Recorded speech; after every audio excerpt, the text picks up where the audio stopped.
Ici, il n'y a pas de place pour l'à peu près, il n'y a de la place que pour les héros dans Hors-Zone. Bonjour à tous, bienvenue dans ce nouveau numéro de votre magazine sport dans l'agglo Lens-Liévin, avec Lens qui botte Reims en dehors de son chemin, les surprises en Coupe de France de football, le VC Arde qui règne en maître sur Saint-Dié, ou encore vos événements de ce week-end dans le bassin minier. Il est les yeux, les mains, les jambes d'Hors-Zone, c'est tout simplement Thomas Verboug-Delchamps. Bonjour Thomas. Bonjour Fred, bonjour à tous. Cette semaine dans le clapping, je vous emmène à la découverte du BMX à Liévin. Et ça donne envie tout simplement. Avant d'aller sur le gravier, on ira du côté du SNH prendre les nouvelles du club de waterpolo avec notre invité, c'est le capitaine du SNH, Armand Boulet. Bonjour. Bonjour. Merci d'avoir accepté l'invitation. Merci à vous. On reviendra donc sur le Racing Club de Lens et justement, le point RCL a tout vu dans sa vie. Des saisons pourries, des buts marqués grâce à des cailloux ou encore des moments d'émotion intenses. C'est Didier Delannoy. Bonjour Didier. Bonjour à tous. De leader intérim donc, votre cocktail est prêt. Il ne reste plus qu'à le déguster avec le premier étage. Les résultats sur les terrains. On commence avec le Racing Club de Lens qui s'est imposé tranquillement sur le gazon de Bollaert 2-0 vendredi dernier. Une victoire obtenue grâce à 2 buts d'Arnaud Calimuendo, dont un sur penalty. Reims a évolué pendant plus d'une mi-temps à 10 contre 11. Au classement, les Lensois sont toujours deuxième donc. Mercredi soir, Thomas, les supporters avaient leurs yeux tout simplement figés vers la commission de discipline de la LFP. Oui Fred, plusieurs semaines après avoir pris ses premières mesures dans le cadre des affrontements lors du Derby du Nord, la commission de discipline de la LFP s'est réunie à nouveau et le Racing Club de Lens écope d'un point de moins avec sursis et 2 matchs à huis clos pour ses débordements. Ces derniers ayant été purgés, ces matchs à huis clos, le public reviendra contre Metz le 24 octobre. De son côté, Lille reçoit également une pénalité, 1 point en moins avec sursis et une interdiction de parquage visiteur jusqu'au 31 décembre. Didier Delannoy, donc vous connaissez bien le Racing Club de Lens, vous avez vu également ce qui s'est passé lors de ce derby. Est-ce que ces sanctions de la commission de la Ligue sont justes selon vous? Pour moi, non. Alors je suis plus forcément supporter du RC Lens, mais je trouve que Lille s'en sort très bien. Ce matin, j'ai vu justement Télématin qui parlait justement des décisions sur ce match. Et on a vu 3 secondes. Qu'est-ce qu'on a vu sur les 3 secondes? On a juste vu l'envahissement du terrain à Bollaert de 200 ou 300 supporters lensois. Mais on n'a jamais mis en avant. On sait ce qui s'est passé, nous, concrètement, dans le parquage lillois. Il s'est passé des choses intolérables que je vais pas parler sur le plateau, mais c'est lamentable de voir des choses comme ça. Et Lille s'en sort superbement bien parce que Lens a eu 2 matchs à huis clos de suspension. C'est une perte de 2 millions d'euros. Donc financièrement, je pense que le club n'avait pas besoin de ça. Donc je trouve que Lille s'en sort très bien.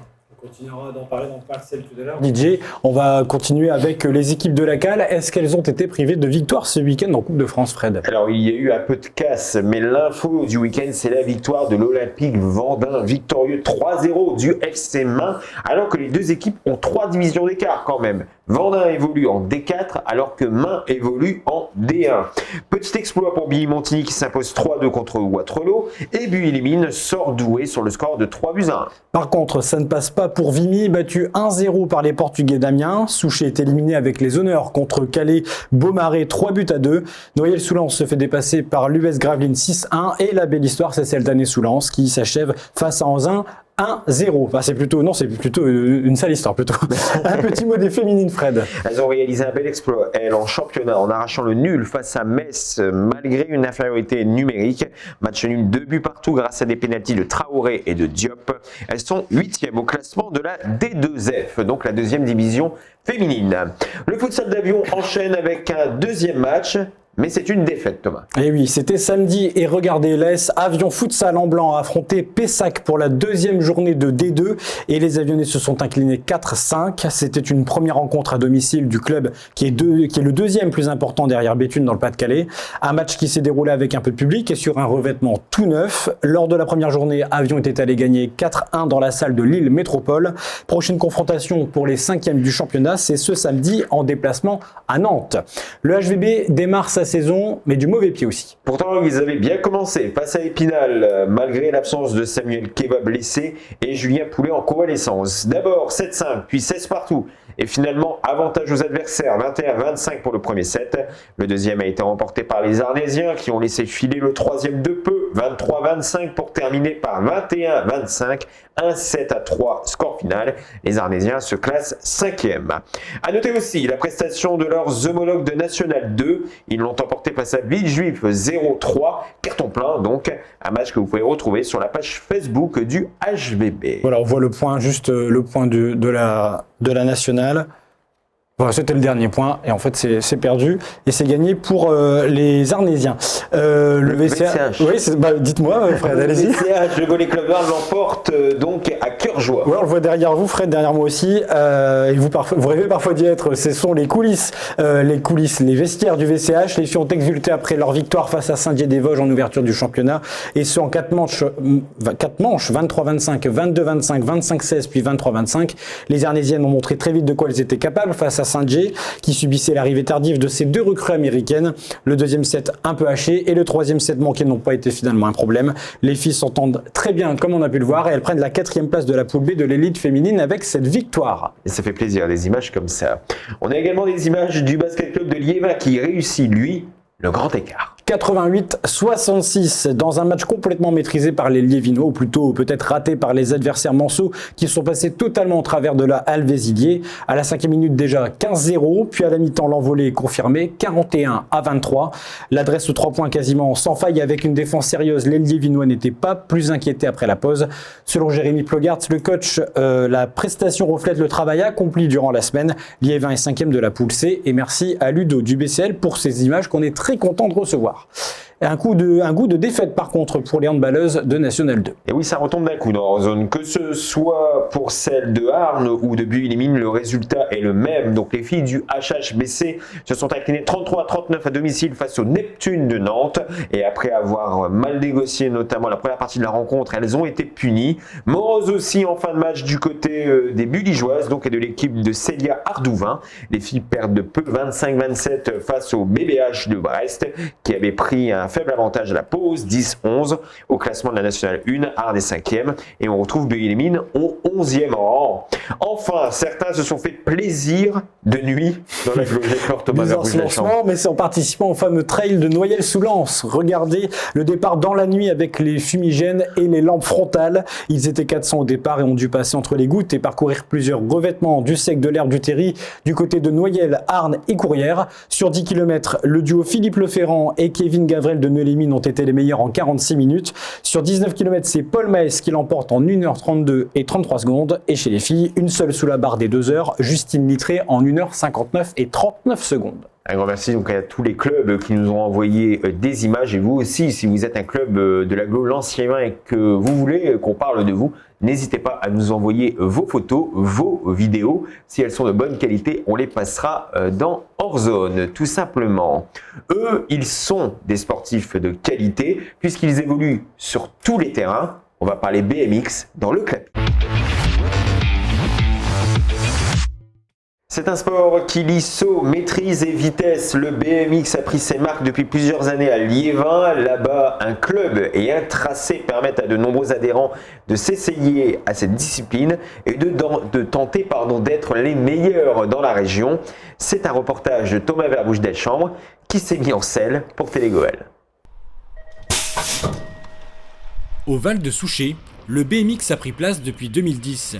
Un club liévinois a été formé et depuis, des chevronnés du guidon enfourchent leur vélo sur ce tracé de 3 virages et plus d'une vingtaine de bosses.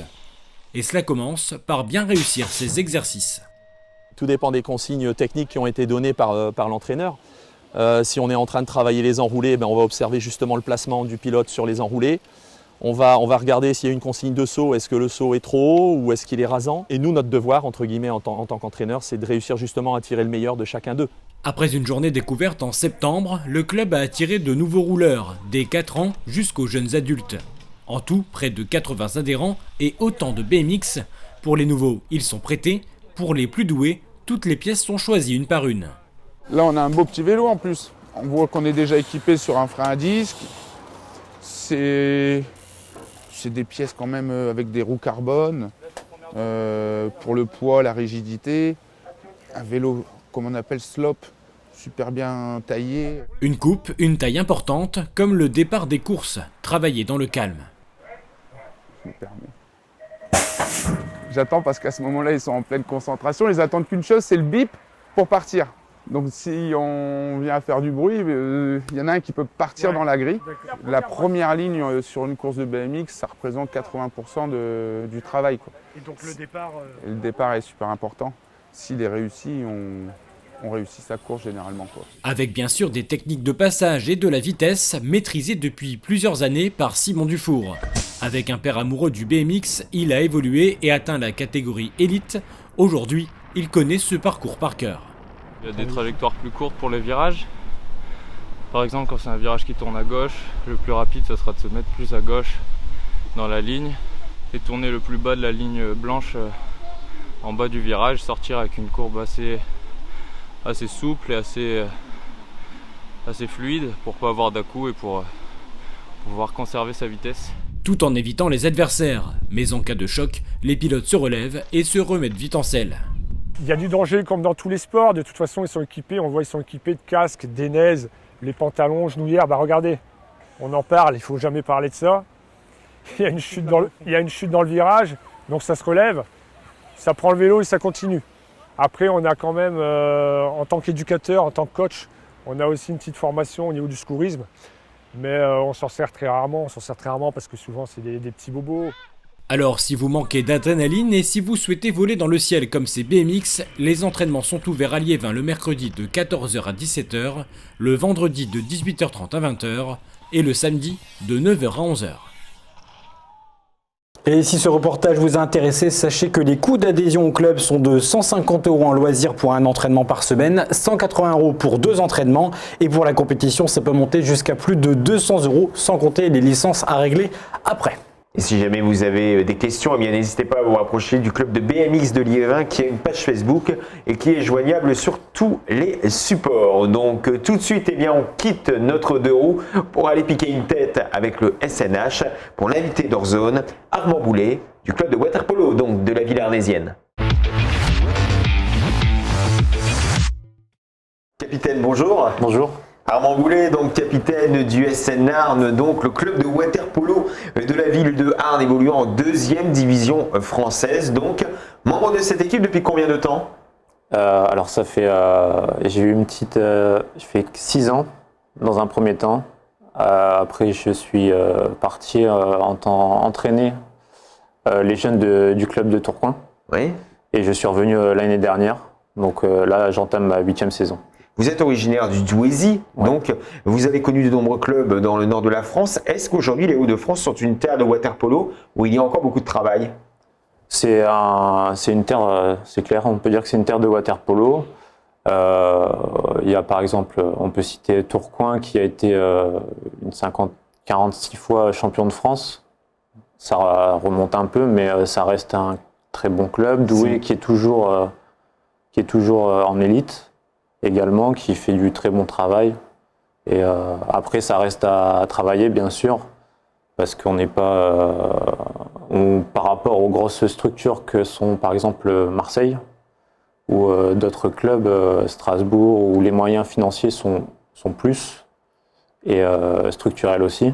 Donc il reste du travail, mais c'est à faire, et ça se fera.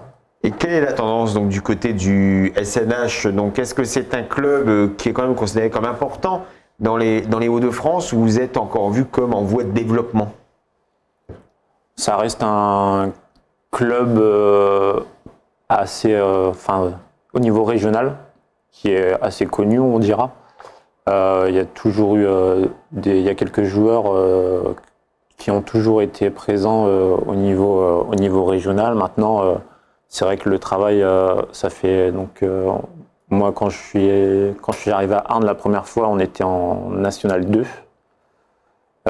Donc on est monté progressivement. Maintenant, le travail reste à faire parce qu'on sait qu'on peut aller plus haut. Cette saison, l'objectif est plus haut. C'est de viser le top 3. Donc ça passe par le travail et on espère qu'on arrivera à développer pas seulement l'équipe première, mais aussi les jeunes. Et cette année, c'est une nouvelle équipe au SNH ou vous gardez un peu le même le même groupe que l'année dernière? On a réussi à garder la majorité des joueurs de l'année dernière. Donc on a eu 2 départs qu'on a compensés par 2 arrivées. Mais le reste du noyau reste le même. Et lors du premier match face au RC France, alors là ce sont des images de 2020, là vous avez gagné. Comment ça s'est passé et quel était le sentiment après ce match? Sentiment un peu mitigé parce qu'on se rend le match assez compliqué. On rate devant et derrière on se fait sanctionner, on défend pas très bien, on se fait un peu peur et on prend l'avantage vraiment en dernière période. Où on fait le travail, mais on doit faire mieux pour se mettre à l'abri plus tôt. Vous attendiez un match plus facile contre cet adversaire?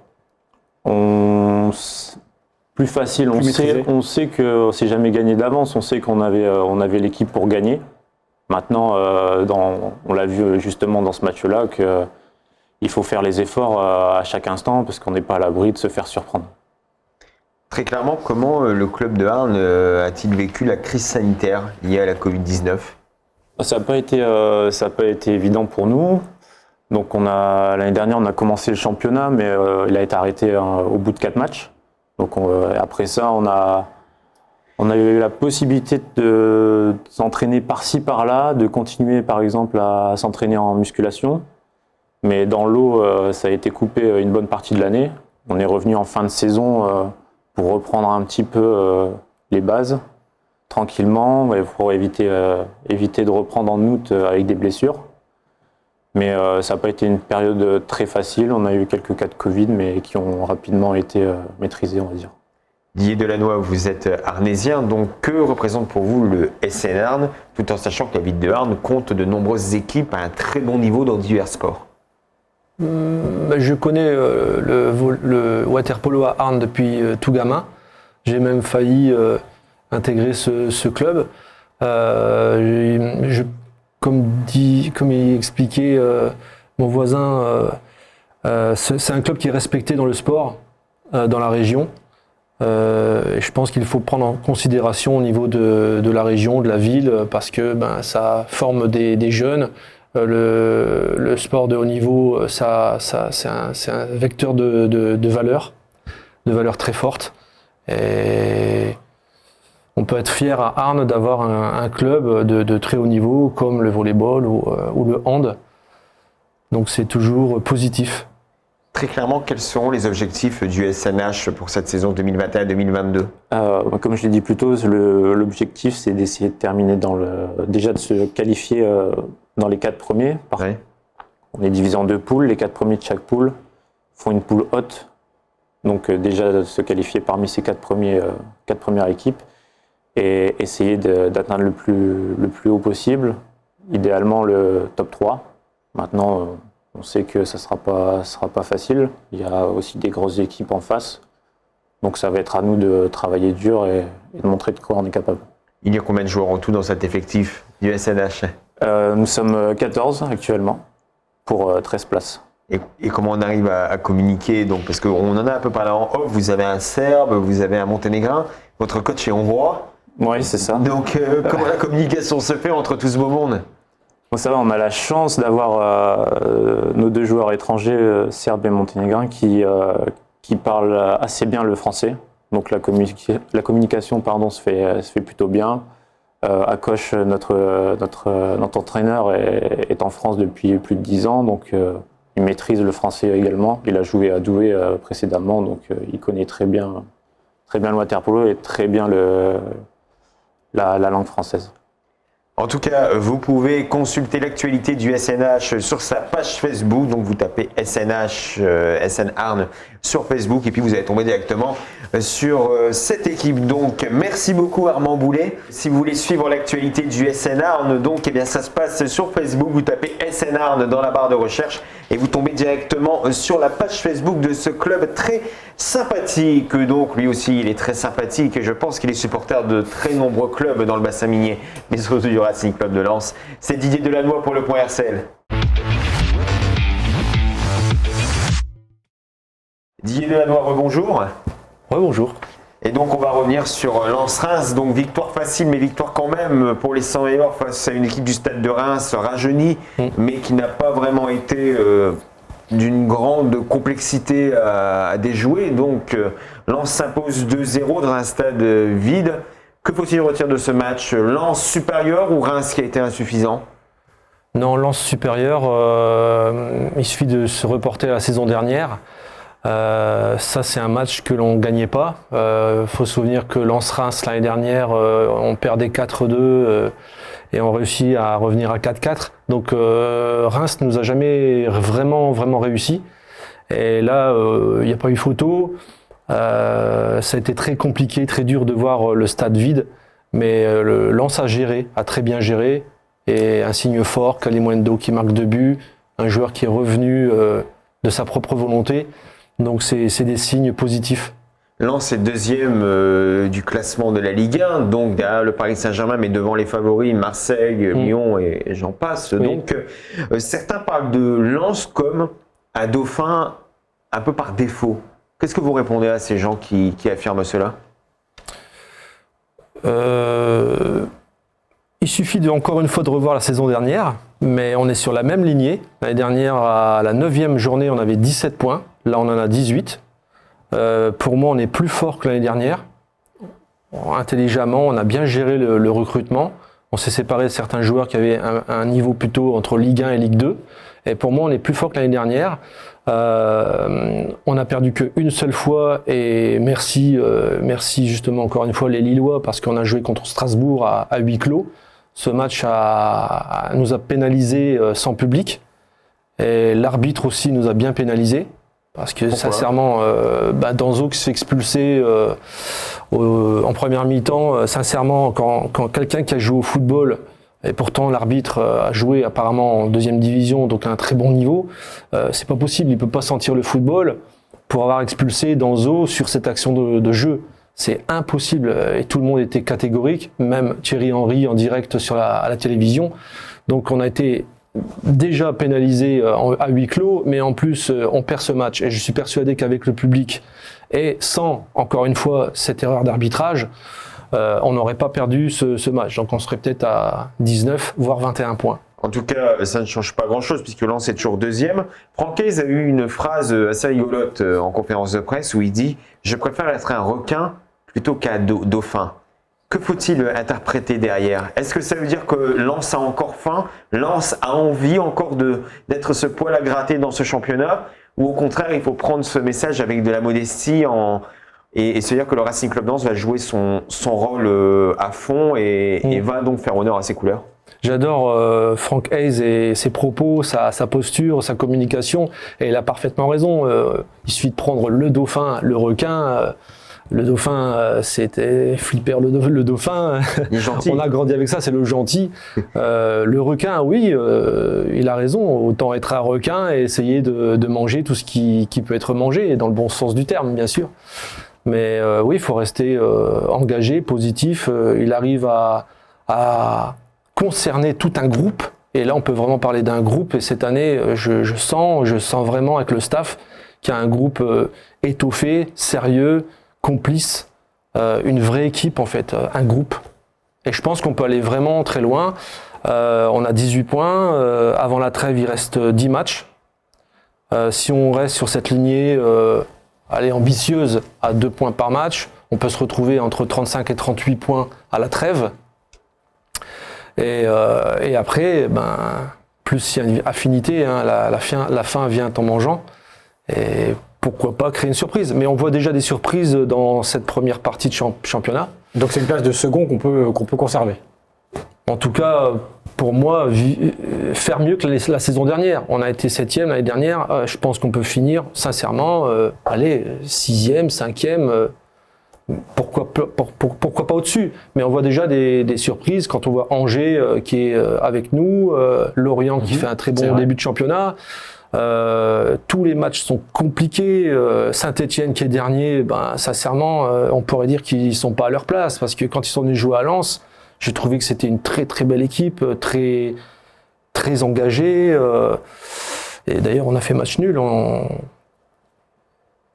Donc ça va être très très dur, très compliqué. Il y a plusieurs quotidiens européens qui se sont penchés sur le Racing Club de Lens, parce qu'on se rappelle qu'au niveau européen, Lens avait fait parler de lui dans les années 2000 avec la Ligue des Champions, avec la Feu Coupe Inter Toto ou encore certaines compétitions européennes. Je savais que vous aimez quand je dis Coupe Inter Toto. Et puis sérieusement, dit Delannoy, certains journalistes européens disent que enfin c'est le retour de Lens à une place que cette équipe avait perdue il y a très longtemps. Est-ce qu'il faut faire attention peut-être à l'effet médiatique où on parle un peu de tout et voilà, Lens sur l'instant est deuxième, Lens est de retour au sommet d'un grand championnat européen, où il faut rester mesuré et se dire attention, c'est seulement depuis un an, le club a un bon niveau, mais derrière il faut continuer à travailler. En gros, est-ce qu'il faut se réjouir? Est-ce qu'il faut dire oui, Lens est de retour, ou il faut attendre la fin de la saison avant de faire des premiers bilans? On peut dire oui, Lens est de retour, on retrouve notre ADN, tout le monde le ressent et ça vient déjà au niveau de la direction du club et ça a un effet millefeuille sur l'ensemble du club. Il faut garder cette humilité, ce travail de fond. C'est pas grave qu'on parle de Lens, justement, c'est très bien. Plus on va parler de Lens, plus on va parler de notre territoire, et c'est que du positif pour notre région. Donc, faut se réjouir. On a un des meilleurs publics de France, et il suffit de le voir. J'ai discuté avant de rentrer sur votre plateau avec un client qui est plutôt lillois. Il était au match à Lens-Lille. Il dit sincèrement, j'ai des places au stade de Lille. Mes clients que j'invite, ils demandent à venir à Lens, ils préfèrent aller à Lens parce qu'il y a cet engouement, cette ambiance. À Lens, on vient vivre une ambiance avec tout le contexte qu'il y a autour. Au théâtre à Villeneuve-d'Ascq, on va avoir une pièce de jeu de football, quoi.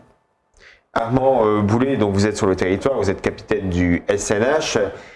Quand vous voyez cette ferveur, quand vous voyez le Racing Club de Lens, qu'est-ce que vous ressentez? Est-ce que vous êtes d'ailleurs fan de foot et des artésiens? Je suis un peu de loin le football. C'est vrai que j'ai déjà eu l'occasion d'aller voir quelques matchs à Lens. Et c'est vrai que c'est une émotion particulière quand les tribunes chantent tous ensemble. C'est quelque chose qu'on ne retrouve pas forcément dans tous les stades. Et c'est agréable à sentir.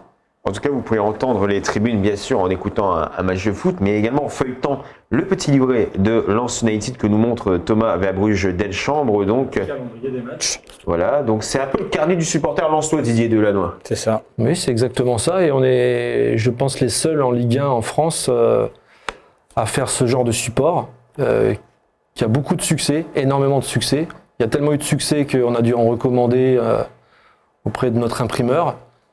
Et il plaît énormément. À la boutique Émotion Foot, on en a laissé plusieurs milliers. Ça partait comme des petits pains.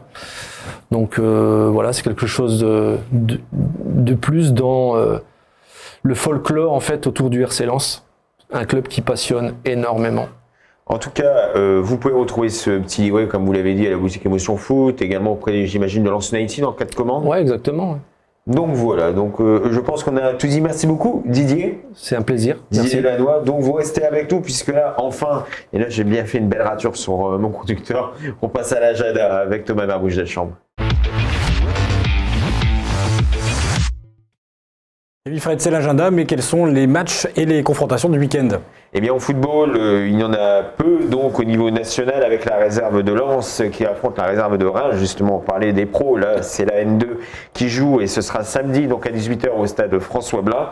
De son côté, Jimmy va affronter la réserve du LOSC à l'extérieur en N3. Donc, on vous rappelle que le Racing Club de Lens ne joue pas puisque le Racing Club de Lens est en pause à cause de la trêve internationale. Plusieurs joueurs d'ailleurs du RC Lens ont été appelés en équipe nationale. Donc, pas de volley, c'est d'abord le retour du water-polo, Thomas. Oui, c'est hors agglo puisque les poloistes de Arnes vont affronter samedi leurs homologues de Taverny dans le Val d'Oise, coup d'envoi à 18h45. En handball, c'est au tour des Carabiniers de bien faire pour tenter de se hisser plus haut que la 10e place. Ils tenteront en déplacement de battre Dreux samedi à 18h15. Et Fred ? Et le BCL affrontera, lui, les leaders de la N2 en basket, Lone Plage, donc à l'extérieur, samedi à 20h. Attention au match piège.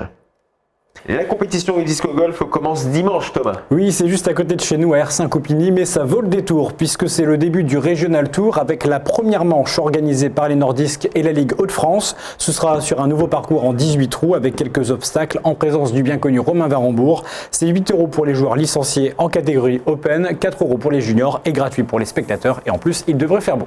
Donc si vous ne savez pas quoi faire ce week-end, eh bien c'est vraiment que vous êtes de mauvaise foi parce qu'on vous a donné de bonnes affiches. Donc, et justement, si vous voulez retrouver l'actualité des clubs de la CAL, eh bien rendez-vous sur la page Facebook de la rédaction de Télégoël. Merci beaucoup Thomas Verboug-Delchambre. Merci à vous, on se retrouve la semaine prochaine. Et oui, et merci également à nos invités. Merci donc à Didier Delannoy de Leader Intérim pour ce point RCL. Donc là aussi, les offres d'emploi sur le secteur, c'est chez Leader Intérim, évidemment. N'hésitez pas, nous avons besoin actuellement et jusqu'à Noël de plus de 100 trieurs de colis sur le secteur de Carvin. Sans qualification. Sans qualification, juste des bras et un peu de courage. Donc voilà, vous allez chez Leader Intérim, vous serez très bien reçu. Merci Armand Boulet. Merci à vous pour l'invitation. Donc capitaine du SN Arles, donc là aussi l'actualité du SN Arles c'est sur Facebook. Et puis n'hésitez pas à aller supporter également le SNH quand c'est possible. Le pass sanitaire est obligatoire, mais c'est une belle fête, donc du côté de la piscine. Merci à vous, merci à toute l'équipe de Télégoël donc pour cette émission. On se retrouve également sur RBM pour ma part. En tout cas, je vous quitte. Passez une très belle journée. À la semaine prochaine et surtout, n'oubliez pas vos baskets. Ciao, bye bye.